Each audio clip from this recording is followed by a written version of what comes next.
Sir നമസ്കാരം. ഇപ്പോൾ തെരഞ്ഞെടുപ്പൊക്കെ കഴിഞ്ഞു. ഇനി കുറച്ച് മണിക്കൂറുകൾക്കകം റിസൾട്ട് വരും. അതിനു മുൻപായി കഴിഞ്ഞ ദിവസം എക്സിറ്റ് പോൾ ഫലങ്ങളൊക്കെ വന്നായിരുന്നു. അതിൽ മഹാരാഷ്ട്രയും ജാർഖണ്ഡും ഒക്കെ തന്നെ എൻ ഡി എക്ക് അനുകൂലമായിട്ടാണ് ഒരുവിധം ഫലങ്ങളൊക്കെ തന്നെ പറയുന്നത്. എന്നിരുന്നാലും ജാർഖണ്ഡിൽ ഇന്ത്യ മുന്നണിക്കും സാധ്യത പറയുന്നു. അപ്പോൾ മലയാളികൾ ഏറ്റവും അധികം ഉറ്റുനോക്കുന്നത് കേരളത്തിലാണ്. കേരളത്തിൽ വയനാടിനെ കുറിച്ചും ചേലക്കരയെ കുറിച്ചും വലിയ ആശങ്കയില്ലെങ്കിലും ഒരു ത്രികോണ പോരാട്ടം എന്ന രീതിയിൽ അതിലുപരി BJP ശക്തമായി മത്സരിക്കുന്ന ഒരു മണ്ഡലം എന്ന രീതിയിലൊക്കെ തന്നെ പാലക്കാടിന് പ്രസക്തി വളരെ കൂടുതലാണ്. അപ്പോൾ കഴിഞ്ഞ ദിവസത്തെ ഒരു വോട്ടിംഗ് പാറ്റേൺ പരിശോധിച്ചപ്പോൾ നമ്മൾ തന്നെ വിലയിരുത്തിയതാണ് വോട്ടിംഗ് പെർസെന്റേജ് കുറവാണ്. കഴിഞ്ഞ തവണ ഒരു 75% പോളിംഗ് ഉണ്ടായിരുന്നുവെങ്കിൽ ഇത്തവണ അത് 70%, 70.51 കൃത്യമായി പറഞ്ഞു അതിലേക്ക് ചുരുങ്ങേണ്ടി വന്നിരിക്കുന്നത്. അപ്പോൾ വോട്ടിംഗ് ശതമാനം കുറയുമ്പോൾ അത് ആരുടെ ജയത്തെയാണ് ബാധിക്കുന്നത് എന്നുള്ള കാര്യമാണ് പ്രധാനമായും ചർച്ച ചെയ്തുകൊണ്ടിരിക്കുന്നത്. അതിൽ ചില പഞ്ചായത്തുകളുടെ കണക്കും ഒക്കെ തന്നെ നമുക്ക് ഇന്ന് രാവിലെയോടുകൂടി പുറത്തു വന്നിട്ടുണ്ട്. കഴിഞ്ഞ തവണത്തെ എത്രയായിരുന്നു, ഇത്തവണ എന്താണ് അവിടെ സംഭവിച്ചത്, അതിൽ ആർക്കൊക്കെയാണ് മേൽക്കൈ, എവിടെയൊക്കെയാണ് പാളുന്നത്, ഇങ്ങനെയുള്ള പല വിശദാംശങ്ങൾ തന്നെയാണ് ഇപ്പോൾ ഉയർന്ന് കേട്ടുകൊണ്ടിരിക്കുന്നത്. കഴിഞ്ഞ തവണ സംഭവിച്ച ആ ഒരു വാശിയേറിയ മത്സരം തന്നെ ഇത്തവണയും സംഭവിക്കുമെന്നാണ് പ്രതീക്ഷിക്കുന്നത്. ജയമാർക്ക് എന്നുള്ളത് ഏതാനും നിമിഷങ്ങൾക്കകലെ മാത്രമാണ് നിൽക്കുന്നത്. എന്നിരുന്നാലും സാധ്യത എന്തൊക്കെയാണ്? പാലക്കാട് നമ്മൾ ഈ പറഞ്ഞതുപോലെ ഉപതെരഞ്ഞെടുപ്പുകളിൽ സ്വാഭാവികമായിട്ടും പെർസെൻറ്റേജ് ഓഫ് പോളിംഗ് അത് കുറഞ്ഞു വരും. അപ്പോൾ അത് സ്വാഭാവികമാണ്. ഇത്രയും അതിനെ മറികടന്നില്ല. ഇപ്പോൾ വയനാടായാലും ശരി, ഇപ്പോൾ നോർത്തിൽ നമ്മുടെ ജാർഖണ്ഡിലും മഹാരാഷ്ട്രയിലും ഒക്കെ കണ്ടത് സമാനമായ സ്ഥിതിവിശേഷമാണ്. അപ്പോൾ ആൾക്കാർക്ക് പാലക്കാട്, പക്ഷെ പാലക്കാട് ഈ ഒരു പൊടിപ്പൊക്കെ കണ്ടപ്പോൾ നമ്മൾ വിചാരിച്ചതൊരു കഴിഞ്ഞ കയറി പോകുമെന്ന് വിചാരിച്ചു. പക്ഷെ അവിടെ കയറുന്നത് കണ്ടില്ല. ഇപ്പോൾ ആദ്യത്തെ പറഞ്ഞത് മാതിരി ഈ പോളിംഗ് പെർസെൻറ്റേജ് കുറഞ്ഞു, പക്ഷെ വല്ലാണ്ട് കുറഞ്ഞിട്ടുമില്ല. അപ്പോൾ കഴിഞ്ഞ തവണ പിടിച്ച വോട്ടുകളിൽ, ഇപ്പോൾ ശ്രീധരൻ സാർ പിടിച്ച വോട്ടുകളിൽ അന്നത്തെ സ്ഥാനാർത്ഥിയായി എടുത്തതും CM കാൻഡിഡേറ്റായി പറഞ്ഞ് വെച്ചതും 35 സീറ്റിലേറെ പിടിക്കുമെന്നൊക്കെയുള്ള ഒരു സംഭവം ഉണ്ടായിരുന്നില്ല. അതൊക്കെ ഒരു തെരഞ്ഞെടുപ്പ് ഘട്ടത്തിൽ പറയുന്ന കാര്യങ്ങളൊക്കെയാണ്. പക്ഷെ അന്ന് ഈ നഗരപരിധിയിൽ നിന്ന് 34,000 വോട്ട് പിടിച്ചിരുന്നു. അതായത് പകുതിയിലധികം വോട്ടുകൾ പിടിച്ചിരിക്കുന്നു. അപ്പൊ ഇപ്പൊ എല്ലാവരും പറയുന്നതാണ് 50,000 പിടിച്ചാൽ അല്ലെങ്കിൽ പ്ലസ് ഒരു 2-3 പിടിച്ചാൽ ഇത് ജയിച്ചു വരും. അപ്പൊ അന്ന് 34,000 പ്ലസ് അവര് പിടിച്ചിരുന്നു. ഇക്കുറി നമ്മൾ ഈ പോളിംഗ് പെർസെൻറ്റേജ് കുറഞ്ഞു എന്ന് പറയുമ്പോഴും നഗരസഭയിൽ പോളിംഗ് പെർസെൻറ്റേജ് കൂടുതലാണ്.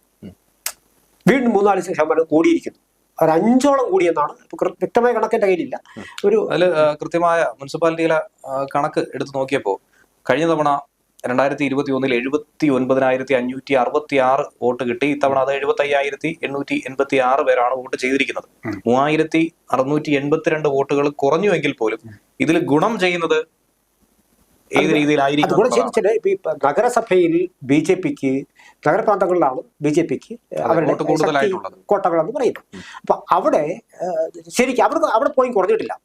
അപ്പൊ അതില് ഇപ്പൊ ഇന്നലെ BJP വൃത്തങ്ങൾ പറയുന്നത് പ്രകാരമാണെങ്കിൽ ഈ കൂടിയത് 1 അവർക്ക് കിട്ടും എന്നുള്ളതാണ്. അതായത് സന്ദീപ് വാര്യർ ഫാക്ടർ ഒന്നും അവിടെ AC ഇല്ല എന്നാണ് പറഞ്ഞത്. അപ്പൊ AC ഇല്ലെങ്കിൽ അതിന് കാരണം പലതുണ്ടാവും. ഇപ്പൊ ഏതാണ്ട് 4% നഗരസഭകളിൽ കൂടുക എന്ന് പറയുന്നത് 71.75 പോയിട്ടുണ്ടെന്നാണ് പറയുന്നത്. അപ്പൊ അങ്ങനെയെങ്കിൽ അത് ഉറപ്പായും തന്നെ BJPക്ക് കിട്ടുമെന്ന് അവരവകാശപ്പെടുന്നു. നമ്മളല്ല, അവരവകാശപ്പെടുന്ന കാര്യം. ഇപ്പൊ നിലവിൽ ആദ്യം കണക്ക് നമ്മളൊന്ന് പറഞ്ഞു പോവുകയാണെങ്കിൽ നിലവിൽ പ്രധാനമായും നോക്കുന്ന മുനിസിപ്പാലിറ്റിയിലാണ്. മുനിസിപ്പാലിറ്റിയിൽ ഈ പറയുന്ന 75,000 വോട്ടുകൾ വെച്ച് നോക്കുമ്പോൾ 71% വോട്ടാണ് ഇത്തവണ പോൾ ചെയ്തിരിക്കുന്നത്.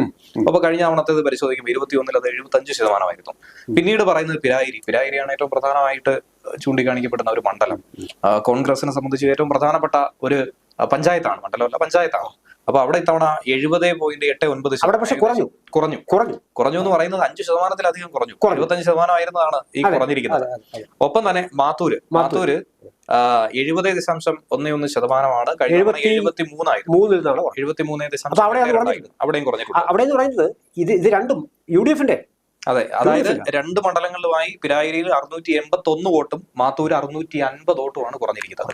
ഇനി മറ്റൊരു സംഭവം, CPM-ന് കുറച്ചെങ്കിലും ഒരു സാധ്യത കൽപ്പിക്കുന്നത് കണ്ണാടി പഞ്ചായത്താണ്.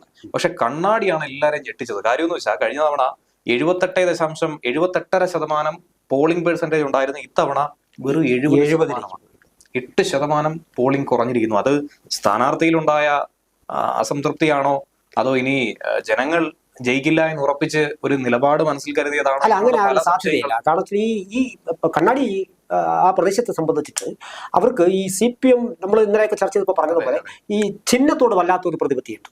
അപ്പൊ ചിഹ്നം കിട്ടിയില്ലെങ്കിൽ പിന്നെ അവർ എന്തിനു വോട്ടിടണം എന്നൊരു തോന്നൽ അവർക്ക് ഉണ്ടാവാനുള്ള സാധ്യതയുണ്ട്. അപ്പൊ അത് പരമ്പരാഗതമായി അത് ഇത്തരം ചിഹ്നത്തിൽ നിൽക്കുമ്പോൾ ഉണ്ടാകുന്ന വർധനവ് നമുക്ക് വ്യക്തമാണത്. അപ്പൊ ഇത്തരം ചിഹ്നമില്ലാത്തതിന്റെ ഒരു പിന്നെ ഒരു അമർഷം അവർക്ക് ഉണ്ടായിരിക്കാം. ഏതാണ്ട് 8% കുറയുകയാണ്. മറ്റിടത്ത് 2 കൂടി തന്നെ അത്ര പോയിട്ടുണ്ട്. അപ്പൊ ഇവിടെ കുറവ് വന്നു നമ്മൾ മൊത്തത്തിൽ പറയുന്നത് ഇവിടെ നിന്നൊക്കെയാണ് ഈ കുറവ് വരുന്നത് പറയുന്നത്. ഈ കയറ്റം സംഭവിച്ചിരിക്കുന്നത് മറ്റേ മേഖലയിലുമാണ്. അത് മറ്റവർ അവകാശപ്പെടുന്നുണ്ട് ഈ കയറ്റം ഒന്നാകെ നമുക്ക് കിട്ടുമല്ലെന്നുള്ള വേറെ കാര്യം. അതുപോലെ ഏകദേശം ഒരു 50 മുതൽ 53 ബൂത്തുകൾ വരെ കഴിഞ്ഞ തവണ ഈ ശ്രീധരന് കിട്ടിയതിനേക്കാൾ കൂടുതൽ വോട്ട് തവണ BJP കിട്ടിയെന്നാണ് അവർ അവകാശപ്പെടുന്നത്. അതാണ്. അപ്പൊ ഇത്തരം അവകാശവാദങ്ങളെല്ലാം ഇപ്പൊ കണക്ക് വെച്ച് നോക്കുകയാണെങ്കിൽ ഇത് സ്വാഭാവികമായിട്ടും പിന്നെ കാലാകാലങ്ങളായി ഈ മാത്തൂരും കണ്ണാടിയും ഒക്കെ അങ്ങനെയാണ് പറഞ്ഞു വരുന്നത്, പിരായിരിയൊക്കെ. അപ്പൊ അങ്ങനെ സ്വാഭാവികമായിട്ടും അത് മാറാനോ സാധ്യത. ഇത് ഒരു ഫ്ലോട്ടിംഗ് ആയിട്ടുള്ള സംഭവമല്ല. ഇത് ഈ 3 എടുത്ത് പറയുന്നത് കൊണ്ടാണ്, അവരുടെ സ്ഥിരത കൊണ്ടാണെന്ന് പറയുന്നത്. ആ സ്ഥിരതയിൽ ഇത്തവണ ഇടിവ് വന്നിരിക്കുന്നു. ആ ഇടിവ് കാരണം സ്വാഭാവികമായി ഇതായിരിക്കും. അല്ലെ ആൾക്കാരൊക്കെ വലിയ വ്യത്യാസങ്ങളൊന്നുമില്ല. അപ്പോൾ മരണപ്പെട്ട ആൾക്കാരും പുതിയ ചേർക്കപ്പെട്ട വോട്ടുകാരും മാത്രമേ ഉള്ളൂ. പക്ഷെ അവർക്കൊന്നും മാറ്റങ്ങൾ വന്നിട്ടില്ല. മാറ്റം വന്നിട്ടുണ്ടാവുക സ്വാഭാവികമായിട്ടും അവർ ഈ ചിഹ്നം കിട്ടാത്തതൊരു അതിർത്തി അവർക്ക് ഉറപ്പായിട്ടുണ്ടാകാനുള്ള സാധ്യതയുണ്ട്. കൂട്ടത്തിൽ മറ്റു ചില ഘടകങ്ങളും കൂടി ഉണ്ടാകാനുള്ള സാധ്യതയും തള്ളിക്കളയാൻ കഴിയില്ല. ഇപ്പോൾ ചില രാധാകൃഷ്ണന്റെ പിന്നെ സ്ഥാനാർത്ഥിത്വം അത് ലോക്സഭയിലൊക്കെ അദ്ദേഹം പോയി, ഇങ്ങനെയുള്ള പല ഫാക്ടേഴ്സ് ഉണ്ട് അവിടെ. പിന്നെ ഈ പറഞ്ഞല്ലോ അവർ താരതമ്യേന ആ വോട്ടേഴ്സ് ഓർക്കണം, നമ്മൾ അന്ധമായി ഒരു പാർട്ടിയിൽ വിശ്വസിക്കുക എന്ന് പറയുന്ന ആൾക്കാരുണ്ട്. അത് അവർ കുറച്ച് വിദ്യാഭ്യാസം കൂടി കുറവാണ് എങ്കിൽ സ്വാഭാവികമായിട്ടും അവർ ഈ ഒരു വരത്തൻ എന്നുള്ള കൺസെപ്റ്റ് പെട്ടെന്ന് അംഗീകരിച്ചു കൊടുക്കില്ല. ഈ ചിഹ്നം പിന്നെ മാറിയാലും അവർ ചിലപ്പോൾ കാരണം അവർ നിഷ്കളങ്കരാണ്. അപ്പൊ അവർക്ക് ആ കാമട്ടിയിലെ ചിന്തിക്കുമ്പോൾ ഇത്തവണ വേണ്ട അങ്ങനെയാണ് അവർ ചിന്തിച്ചിട്ടുള്ളത് എങ്കിൽ ഈ പെർസെന്റേജ് കുറഞ്ഞതുമായി ബന്ധപ്പെട്ട് നോക്കുമ്പോൾ അവിടെ BJPക്ക് കിട്ടിക്കാണാൻ സാധ്യത. മറ്റൊരു സാധ്യത പറഞ്ഞു. ഇപ്പോ കഴിഞ്ഞ ദിവസങ്ങളിലൊക്കെ രാഹുൽ മാങ്കൂട്ടത്തിൽ ഏകദേശം ഒരു 20,000 വോട്ടിന് ഭൂരിപക്ഷത്തിൽ വിജയിക്കുന്ന ഒരു വൈകുന്നേര സമയം വരെ കോൺഗ്രസ് പ്രതീക്ഷിച്ചു. കാരണം പോളിംഗ് പെർസെന്റേജ് കുറഞ്ഞാൽ അത് കൂടുതൽ ബെനിഫിറ്റ് ആകുന്നത് തങ്ങൾക്കാണെന്നുള്ളത് ഒരു ആത്മവിശ്വാസം അവർ പങ്കുവച്ചിരുന്നു. അതിനുള്ള കാരണം അവർ വ്യക്തമാക്കിയതാണ്. ഇനി ഈ മുനിസിപ്പാലിറ്റി ഏറ്റവും നിർണായകമായിട്ടുള്ളത് മുനിസിപ്പാലിറ്റിയാണ്. നഗരസഭയിൽ വോട്ട് കിട്ടുന്നത് കൂടിക്കഴിഞ്ഞാൽ അത് BJPയിലേക്ക് പോകും. അത് കുറഞ്ഞു കഴിഞ്ഞാൽ പ്രയോജനമാകുന്നത് BJPയുടെ വോട്ട് നില കുറയുമ്പോൾ പരമാവധി വിജയത്തിലേക്കും അതിനപ്പുറത്തേക്ക് കൂടുതൽ ഭൂരിപക്ഷത്തിലേക്കും കിടക്കാമെന്ന് കോൺഗ്രസ് വിലയിരുത്തി. CPM അവിടെ ഒരു ഫാക്ടറായിട്ട് അവർ കാണുന്നില്ല എന്നുള്ളതാണ് വസ്തുത, പ്രത്യേകിച്ച് കോൺഗ്രസ്. അതുകൊണ്ട് തന്നെയാണ് കോൺഗ്രസും BJPയും തമ്മിലാണ് ഏറ്റുമുട്ടൽ എന്ന് പറയുന്നത്. പക്ഷേ LDF തന്നെയാണ് പ്രധാനപ്പെട്ട ഒരു ശക്തിയായിട്ട് അവിടെ നിൽക്കുന്നത്. കൂടുതൽ വോട്ട് പോൾ ചെയ്ത് കഴിഞ്ഞാൽ ഉണ്ടാകുന്ന മാറ്റം അത് വിജയെ തന്നെ മാറ്റിമറിക്കാം. ഒരുപക്ഷെ കോൺഗ്രസ് വിജയിക്കുമെന്ന് 100% ഉറപ്പിച്ചിരിക്കുന്ന മേഖലയിൽ അവിടെ LDFന് വോട്ട് കൂടിക്കഴിഞ്ഞാൽ കോൺഗ്രസിന്റെ സാധ്യത കുറയുകയും മറുഭാഗത്ത് LDFന് കൂടുതൽ വോട്ട് കിട്ടുകയും BJP അതിനിടയിൽ കൂടെ ബൈപ്പാസ് ചെയ്ത് വിജയിക്കാനുള്ള ഒരു സാധ്യത ഉണ്ടാവുന്ന ഒരു വളരെ പ്രകടമായിട്ടുള്ള സംഭവം. അതുപോലെ തന്നെ ഇന്ന് കൃഷ്ണകുമാർ പറഞ്ഞൊരു കാര്യമുണ്ട്. കാരണം കഴിഞ്ഞ തവണ 3 പഞ്ചായത്തുകളിൽ 3ാം സ്ഥാനത്താണ് ഞങ്ങൾ ഉണ്ടായിരുന്നത്. പക്ഷെ ഇത്തവണ അത് 2ാം സ്ഥാനത്തേക്ക് എത്തിക്കാൻ ഉള്ള പ്രവർത്തനങ്ങൾ ചെയ്തിട്ടുണ്ട്. അദ്ദേഹം പറഞ്ഞ കാര്യം ശരിയാണ്. കാരണം എന്തെന്ന് വെച്ചാൽ ഒരു 3 മുതൽ 5 തവണ ഓരോ വീടുകളും കയറിയിട്ടുണ്ട്. അതിനുശേഷം തനി പ്രവർത്തകരെ മാത്രമായിട്ട് ഒട്ടനവധി വീടുകളിലേക്ക് പറഞ്ഞയക്കുകയും നല്ല രീതിയിലുള്ള ക്യാമ്പയിനിങ് നടത്തുകയും ഒക്കെ തന്നെ ചെയ്തിട്ടുണ്ട്. അതിലുള്ള ആത്മവിശ്വാസം അദ്ദേഹം പങ്കുവയ്ക്കുന്നുണ്ട്. ഇനി കോൺഗ്രസിന്റെ ഭാഗത്തും മറ്റൊരു സംഭവം നിൽക്കുന്നതെന്ന് പറയുന്നത്, കോൺഗ്രസ് പറയുന്ന ഈ പോളിംഗ് ഒന്നും നോക്കിയിട്ട് നിങ്ങൾ ആരും ഭയപ്പെടേണ്ട ആവശ്യമില്ല. ഇത്തവണ ജയിക്കുന്നെങ്കിൽ ഒരു 10,000 വോട്ടാണ്. 20,000 കുറഞ്ഞ് 10,000 ആയി. ഇപ്പൊ ഏകദേശം 8,000 വോട്ട് വരെ എത്തി നിൽക്കുന്നുണ്ട്. ഇനി ഓരോ ദിവസം കഴിയുന്തോറും 23 വരെ സമയമുണ്ട് കുറച്ച് കൊണ്ടുവരാനായിട്ട്. 20,000 25,000 നിന്ന് ഇപ്പോ 8,000 എത്തുമ്പോൾ അവർ പറയുന്നത് കഴിഞ്ഞ തവണ ലോക്സഭാ ഇലക്ഷൻ ഉദാഹരണമാക്കിയിട്ടാണ്. അന്ന് 70% പോളിംഗ് ഉണ്ടായിരുന്നുള്ളൂ. പക്ഷെ ഏകദേശം 9,000, കൃത്യമായി പറഞ്ഞ 9,707 വോട്ടിന്റെ ലീഡ് ഉണ്ടായിരുന്നു കോൺഗ്രസിന്. അന്നും കൃഷ്ണകുമാർ തന്നെയാണ് മത്സരിച്ചത്. ഈ വലിയ രീതിയിലുള്ള ഒരു മാറ്റമൊന്നും അവിടെ സൃഷ്ടിക്കാൻ കഴിയില്ല എന്നാണ് കോൺഗ്രസ് വിശ്വസിക്കുന്നത്. പക്ഷേ ലോക്സഭയും നിയമസഭയും തമ്മിൽ അങ്ങനെ ഒരു വലിയ കമ്പാരിസണിലേക്ക് കൊണ്ടുപോകണം. ജനങ്ങൾ പല രീതിയിലായിരിക്കും മാറി ചിന്തിക്കുന്നത്. അതിനുള്ള ഉദാഹരണം തന്നെയാണല്ലോ നമുക്ക് അറിയാവുന്നത്. ഇനി ഒരു സംശയമായിട്ട് നിൽക്കുന്ന ഒരു സംഭവം എന്ന് പറയുന്നത്, കഴിഞ്ഞ തവണ ഷാഫി പറമ്പിലിനെ ജയിപ്പിച്ച ഏകദേശം ഒരു 3,000-ഓളം വരുന്ന വോട്ട് അതിന്റെ ഒരു ലീഡായിരുന്നു വലിയ നിർണായകമായിട്ടുള്ളത്. പക്ഷെ ഇത്തവണ ഈ പറയുന്ന CPM ഇറക്കിയ വർഗീയ കാർഡും ഒപ്പം സന്ദീപ് വാര്യർ കോൺഗ്രസിലേക്ക് എത്തിയതും ഇതിനു മുൻപ് നടത്തിയ പ്രസ്താവനകളും പരസ്യം ഇതൊക്കെ ആയിട്ട് ബന്ധപ്പെട്ട് നിന്ന് ജനങ്ങളെ വലിയ രീതിയിൽ ബുദ്ധിമുട്ടിച്ച ഒരു സമയം ഉണ്ടായിരുന്നു. ബാധിക്കില്ല, ഏശില്ല എന്ന് കോൺഗ്രസ് പൂർണ്ണമായും പറയുന്നെങ്കിലും ചെറിയ തോതിലെങ്കിലും ചിലരെയെങ്കിലും ന്യൂനപക്ഷങ്ങളെ ഒരുപക്ഷെ വേട്ടയാടിയേക്കാം. അതിൽ കഴിഞ്ഞ തവണ ഷാഫി പറമ്പിലിന് അനുകൂലമായി നിന്ന ചില മതേതര വോട്ടുകളുണ്ട്, മുസ്ലിം വോട്ടുകളുണ്ട്. അദ്ദേഹം വോട്ട് അഭ്യർത്ഥിക്കുന്ന രീതിയും വളരെ വ്യത്യസ്തമായിട്ടുള്ള രീതിയാണ്. കാരണം അദ്ദേഹം ഫേസ്ബുക്കിലൂടെ തന്നെ പറയുകയാണ്, പ്രവാസി സുഹൃത്തുക്കളെ നിങ്ങൾ നാട്ടിലേക്ക് വരിക, എനിക്ക് വോട്ട് ചെയ്തിട്ട് പോവുക. ഈ പറയുന്ന വാക്ക് കേട്ടിട്ട് 25,000 50,000 മുടക്കി ഫ്ലൈറ്റ് ടിക്കറ്റും എടുത്ത് വോട്ട് ചെയ്തിട്ട് പോയ ഒട്ടനവധി ചെറുപ്പക്കാരുണ്ട്. അത് ഉറപ്പായിട്ടും അദ്ദേഹത്തോടുള്ള ഒരു താല്പര്യം വെച്ചിട്ടാണ്. ഈ താല്പര്യം രാഹുലിനോടുണ്ടോ ഇല്ലയോ എന്നുള്ളത് കൂടി അടുത്ത ദിവസം വിലയിരുത്തേണ്ടി വരും. അങ്ങനെ വന്നു കഴിഞ്ഞാൽ വോട്ട് കുറയാനുള്ള സാധ്യത വളരെ കൂടുതൽ. മാത്രമല്ല ഇപ്പോ ഈ ഇതിനകത്ത് ഒരുവിധപ്പെട്ട മുസ്ലിം ഔട്ട്സ് എല്ലാം തന്നെ ഷാഫിക്ക് അനുകൂലമായി ഒരു 90% കൺസൾട്ടേഷൻ ഭയങ്കരമായിട്ടുണ്ടായിരുന്നു. അത് അദ്ദേഹത്തിന് ലഭിച്ചിട്ടുണ്ടാവും. അത് അദ്ദേഹത്തിന് ഗുണകരമായി മാറുകയും ചെയ്തു. പക്ഷേ ഇക്കുറി ഇപ്പൊ എത്രയൊക്കെ മനുഷ്യൻ പറഞ്ഞു, നേരത്തെ നമ്മൾ ചിഹ്നത്തിന്റെ കാര്യം പറഞ്ഞ പോലെ ഇക്കുറി ഒരു മുസ്ലിം കാൻഡിഡേറ്റ് ഇല്ലാത്തത് ഒരു വിഷയമായി. അപ്പൊ അത് വിഷയമായി കാണണം. അപ്പൊ അന്ന് അങ്ങനെ വോട്ട് ചെയ്ത ആൾക്കാർ ഇക്കുറി ഇതുപോലെ വരാൻ പറഞ്ഞാൽ വരില്ല. അപ്പൊ അവിടെയും കുറച്ച് വോട്ടുകൾ പോയിട്ടുണ്ടാവും. മാത്രമല്ല ഇത് സ്പ്ലിറ്റ് ചെയ്തും പോയിട്ടുണ്ടാവും.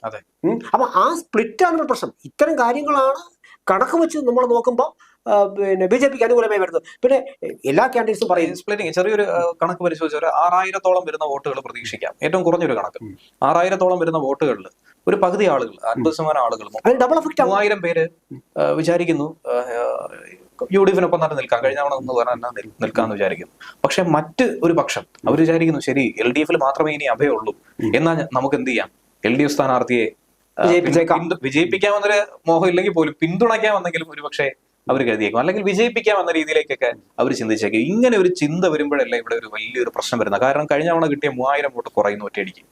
ഈ 6,000 വോട്ടിന്റെ പിന്തുണ ഇത്തവണ ഇല്ലാതാവുന്നു. ഇത് ഏറ്റവും ചെറിയൊരു കണക്ക് പറഞ്ഞാണ്. കൂടിയ കണക്കിലേക്ക് സാധ്യത BJPക്ക് തന്നെ അങ്ങനെ വരുമ്പോൾ അതൊരു ഡബിൾ എഡ്ജ് അവസ്ഥയാണ് ഇതിനകത്ത് വരുന്നത്. പിന്നെ ഈ സ്ഥാനാർത്ഥികൾ ഈ പറഞ്ഞ പോലെ വോട്ടുകൾ സ്കാറ്റർ ചെയ്യും എന്നുള്ളതിന് യാതൊരു തർക്കവും വേണ്ട.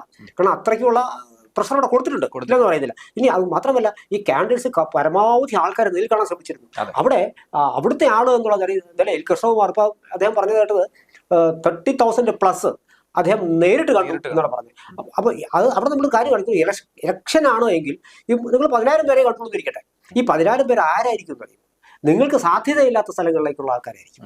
അല്ലെങ്കിൽ സാധ്യത ഉള്ളവരെ പോയി കാണേണ്ട കാര്യം ഇതിനകത്ത് വരുന്നില്ല എന്നുള്ളതാണ്. അപ്പൊ അത് ഏറെക്കുറെ ആൾക്കാർക്ക് മനസ്സിലാവും. പിന്നെ ചില ചാഞ്ചാട്ട മേഖലകളൊക്കെ ഉണ്ടാവും. അപ്പൊ അവിടങ്ങളിലാണ് കോൺസെൻട്രേറ്റ് ചെയ്യുന്നത്. അപ്പൊ സ്ഥാനാർത്ഥി വീട്ടിൽ വന്നു എന്ന് പറയുന്നത് ഒരു വലിയ കാര്യം. എല്ലാവരും വന്നിരിക്കാം, എല്ലാവർക്കും എല്ലായിടത്തും ഒന്നും ഈ 1,00,000 പേരുടെ വീട്ടിലോ 1,50,000 പേരുടെ വീട്ടിലോ പോകാൻ കഴിയില്ല.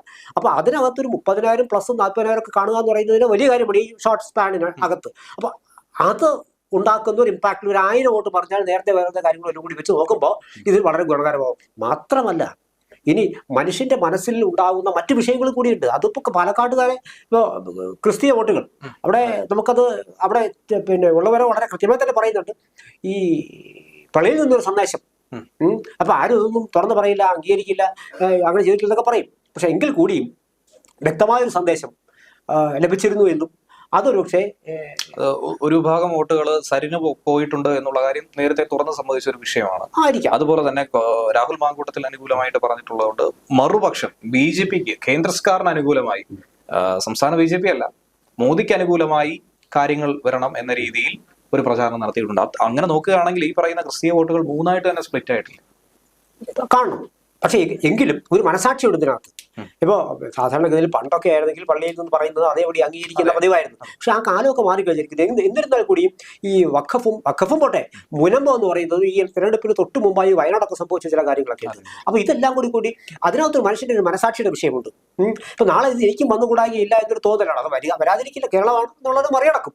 എന്നാൽ കൂടിയും ആ ഒരു ചിന്ത ഒരു പക്ഷെ അല്പം എഡ്ജ് എൻ്റെ ചിന്തയിൽ സത്യസന്ധമായിട്ട് ഈ പറഞ്ഞത് കേട്ടതൊക്കെ ശരിയാണോ എങ്കിൽ അങ്ങനെ ഒരു വിഭാഗം ഒരു മാറ്റത്തിന് തയ്യാറെടുക്കുകയാണോ എങ്കിൽ അവർ സ്വാഭാവികമായിട്ട് ഒരു 100 ഓട്ടെങ്കിലും ഇപ്പുറത്ത് കൂടുതൽ വീഴാനേ വഴിയുള്ളൂ. പക്ഷെ അത് പെട്ടെന്ന് ചിലപ്പോൾ ഇക്കുറി തന്നെ വീണമെന്ന് നിർബന്ധമില്ല. കാരണം മാറ്റം പെട്ടെന്ന് ഇപ്പൊ സരിന് പെട്ടെന്ന് ചാടി അപ്പുറത്ത് പോകാൻ കഴിയുമായിരിക്കും. പക്ഷെ പരമ്പരാഗതമായി ഇപ്പൊ കൈപ്പത്തി കുത്തിക്കൊണ്ടിരുന്ന ഒരു ക്രിസ്തീയ വിഭാഗത്തിലെ കുറച്ച് പേർ അവർ പൊടുന്നതിനും ഇത് അവരെ കുത്തും, ചെല്ലുമ്പോൾ ചിലപ്പോൾ മാറിപ്പോകണം കുത്തുമ്പോൾ തന്നെ. അപ്പൊ അതിനുള്ള സാധ്യതയുണ്ട്.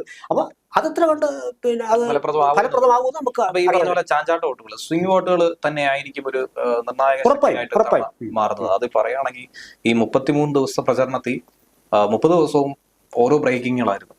ഓരോ ദിവസം പുതിയ വാർത്തകളായിരുന്നു. പുതിയ വാർത്തകൾ എന്ന് പറയുമ്പോൾ പുതിയ വിവാദങ്ങളാണ്. എല്ലാ ദിവസവും ശ്രദ്ധിക്കുന്നത് വയനാട് ചേലക്കര ഉണ്ടെങ്കിൽ പോലും പാലക്കാട് തന്നെയാണ് പലതരത്തിലുള്ള വാർത്തകൾ വന്നുകൊണ്ടിരിക്കുന്നത്. അപ്പോൾ ഇതൊക്കെ ജനങ്ങളെ ഏത് രീതിയിൽ ബാധിച്ചു എന്നുള്ളത് ഒരു മുൻകൂട്ടി പ്രവചനം നടത്തുക എന്ന് പറയുന്നത് അസാധ്യം തന്നെയാണ്. നമുക്ക് പ്രവചിക്കാൻ പറ്റില്ല. പക്ഷെ വളരെ കൃത്യമായ നിരീക്ഷണങ്ങൾക്ക് നമുക്ക് കണക്കുകളുടെ അടിസ്ഥാനത്തിൽ പറ്റുമായിരിക്കാം. പക്ഷെ ഇപ്പോ അങ്ങനെയൊക്കെ വെച്ച് നോക്കുമ്പോഴാണ്, അല്ലാതെ പ്രവചനം ഒരിക്കലും സാധ്യമല്ല. ഒരിക്കലും സാധ്യമല്ല. അപ്പോൾ എന്തായിരുന്നാലും ഇനി ഇതൊക്കെ ജനങ്ങളെ ഏത് തരത്തിൽ ബാധിച്ചിട്ടുണ്ട്, ഇതിനോട് എങ്ങനെയാണ് ജനങ്ങൾ പ്രതികരിക്കുന്നത്, ഇതിനോട് എന്ത് മനോഭാവമാണ് അവർ വെച്ച് പുലർത്തുന്നത്, ഇതൊക്കെ അറിയാനായി കുറച്ച് മണിക്കൂറുകൾ മാത്രമാണ് ഇനി ബാക്കി. അതുവരെ നിൽക്കുള്ളൂ, ഇതൊക്കെ അതുവരെ അതുവരെ നിൽക്കുകയുള്ളൂ. അതൊക്കെ തന്നെ നമുക്ക് കാത്തിരുന്ന് കാണാം.